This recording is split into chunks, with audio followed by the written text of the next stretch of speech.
Guys, gandang umaga po.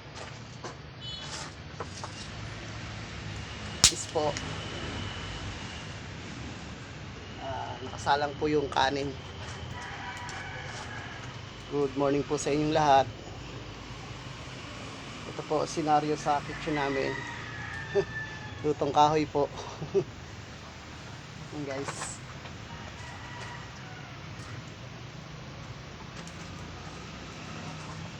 Mamaya guys, isasalang natin yung gulay na pinost ko kanina.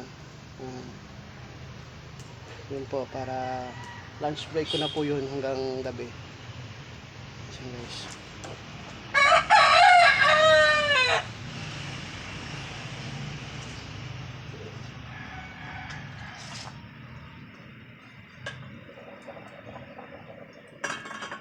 Makulo na po siya guys.